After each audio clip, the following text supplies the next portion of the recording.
Ongi etorri gure podcast honetako, ProTalent podcast honetako atal berri batera, eta atal berri honetan ezagutuko dugu beste lan alor bat.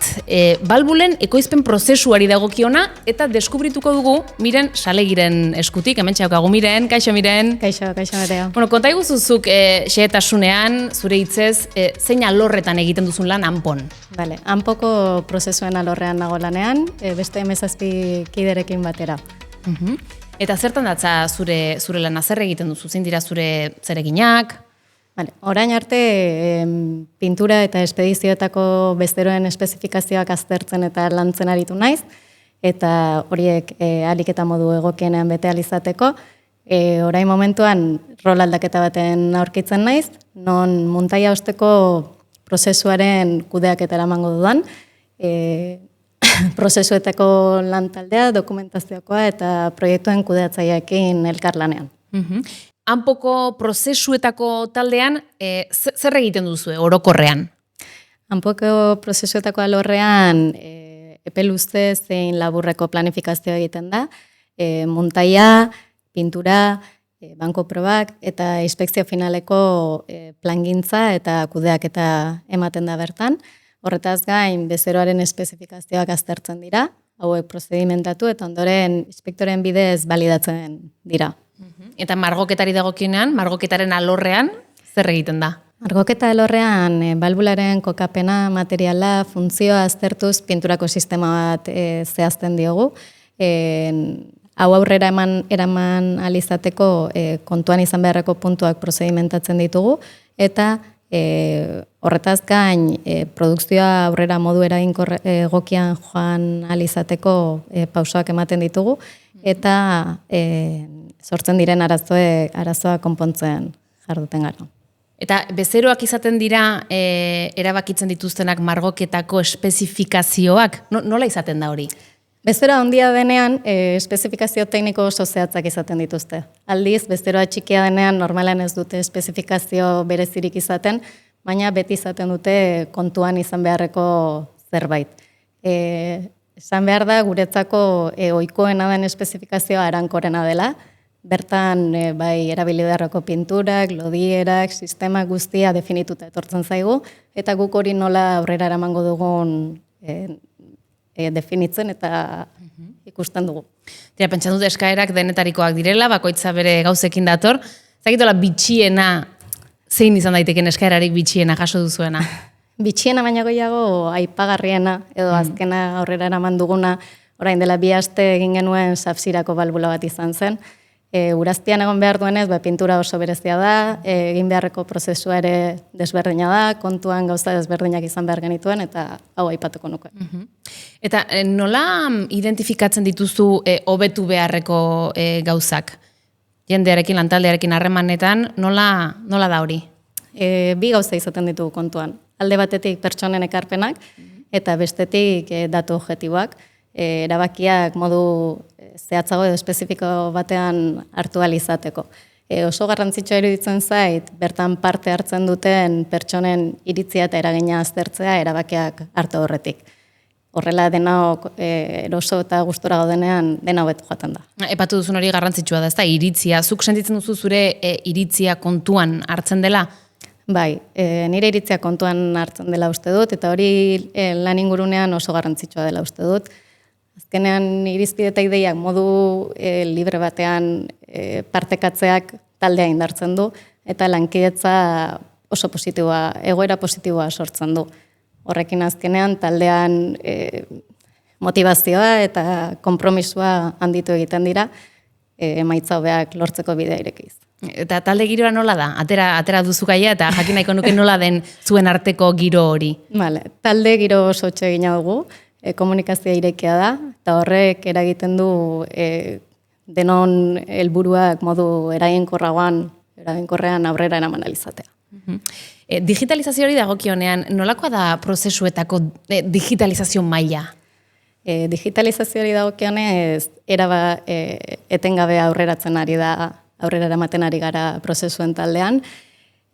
Digitalizazioaren integrazioari dagokionez, prozesu guztietan ez gaude nivel berdinean, prozesu batzuk guztiz digitalizatuta daude, datu guztiak kontrolak digitalki egiten dira, baina beste batzuetan horretan lanean ari gara. Eta zein talderekin izaten duzu, ez dakit kontaktu edo hartu eman gehien?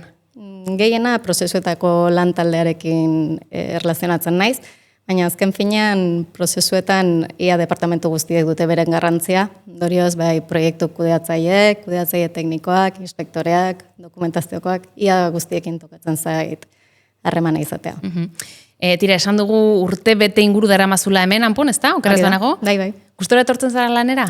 Bai, gustora eta motivatuta etortzen naiz. Azkenean ingurune profesional egokiak eta eguneroko erronkek nire motivazioa handitzen dute, eta horre nire lanaren kalitatea eta konpromisoa asko handitzen dute. Horretaz gain oso pertsonak positiboa kontsideratzen naiz, ondorioz horrek bai nire bizi pertsonal naiz profesionalean asko laguntzen dit. Eta nola da zure lan egun tipo bat, ohiko lan egun bat, nolako izaten da? Vale. Eguna goizean goiz hasten dut, lehenengo eguneko bete behar eta bilerak aztertzen ditut. Ondoren lehenengo bilera izaten dut, bertan prozesuetako lan taldea, koordinatzailea eta dokumentazioko taldea elkartzen gara, eta egiteko ditugun zereginak eta proiektuen egoera aztertzen dugu. Horren ostean inspekzio finaleko koordinazio bilera izaten dugu, eta jarraian aurreko eguneko intzidentziak aztertzen ditugun bilera izaten dugu, non ia departamentu guztiak parte hartzen dugun. Hortik aurrera nire eguna desberdina izaten da egon bakoitzean, baina denbora gehiena espezifikazioak aztertzen eta produzioa jarraipena egiten pasatzen dut. Tira, gure podcastean hainbat atal izan ditugu eta atal guztietan bada errepikatu den zerbait, galdera bikoitz bat, eta da, zer da gehien gustatzen zaizuna zure lanetik, zure lanpostutik, egunerokotik, eta zein gutxien edo zer egiten zaizun zailena. Vale.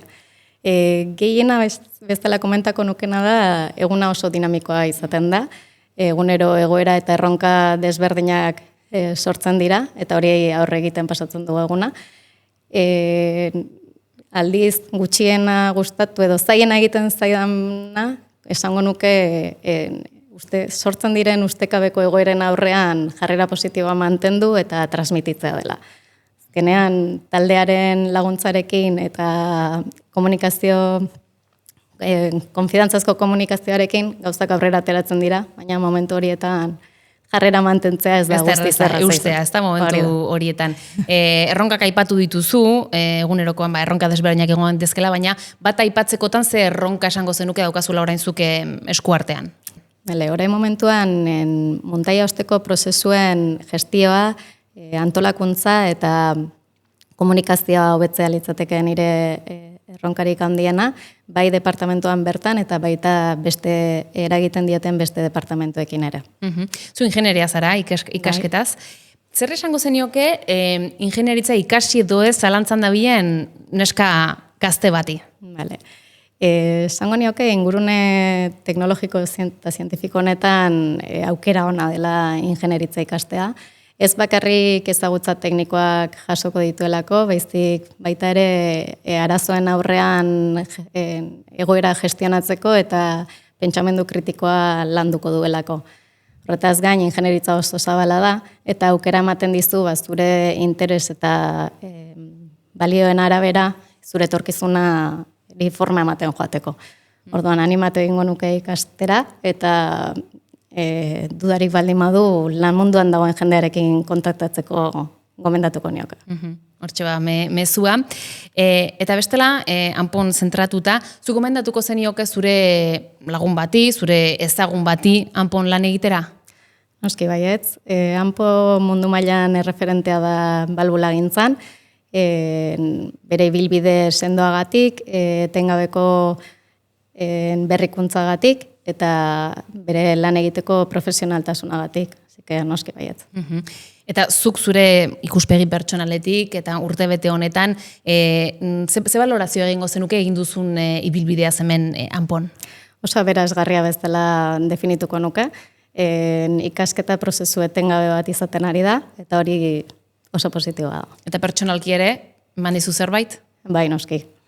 Akaso zaila da hau, ze laburbiltzea, asko laburbiltzea eskatuko dizu, baina hitz batean zuk nola definituko zenuke Anpo, ze hitz jarriko zenioke Anpori? Jarriko nioken hitza gurea da. Ikusi dudan sentimenturik adierazgarriena litzateke hau gurea da eta guk egin behar dugu. Mira, plazerra izan da, eskerrik asko kontatu diguzun guztiagatik, oso interesgarria eta ondo segi, urte bete egin duzu eta izan daitezela askoz gehiago. Berdin, eskerrik asko. Esker, Berte.